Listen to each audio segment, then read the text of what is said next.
આમોદમાં પોષી પૂનમ એટલે કે બહુચરાજી માતાજીના પ્રાગટ્ય દિન નિમિત્તે પૌરાણિક બહુચરાજી મંદિરે સાંજે માતાજીનો હવન તથા મહાપ્રસાદીનું સુંદર આયોજન કરવામાં આવ્યું હતું।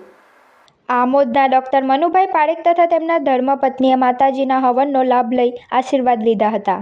અંજના માસી તથા અન્ય માસીબાના હસ્તે કેક કાપી માતાજીના પ્રાગટ્ય દિવસની ભક્તિભાવ સાથે ઉજવણી કરવામાં આવી હતી।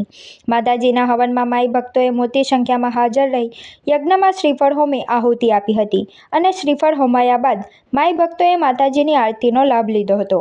આરતી બાદ માતાજીના પ્રાંગણમાં અંજના માસી તથા અન્ય માસીબા દ્વારા બહુચર માતાજીના ગરબા રમી માતાજીની આરાધના કરી હતી। બહુચર માતાજીના મંદિરે ધારાસભ્ય ડીકે સ્વામીની ગ્રાન્ટમાંથી મંદિરે શેડ બનાવવામાં આવ્યો હતો, ત્યારે આ પ્રસંગે ધારાસભ્ય ડીકે સ્વામીએ રિબિન કાપી પ્રસંગને દીપાવ્યો હતો। તેમની સાથે આમોદ તાલુકા ભાજપ પ્રમુખ દીપક ચૌહાણ, આમોદ શહેર ભાજપ પ્રમુખ મિથુન મોદી, મહામંત્રી હિતેશ શાહ, પૂર્વ મહામંત્રી ભીખાભાઈ લીંબચિયા, પાલિકા સદસ્ય અક્ષર પટેલ સહિતના આગેવાનો ઉપસ્થિત રહ્યા હતા અને માતાજીના દર્શન કરી ધન્યતા અનુભવી હતી।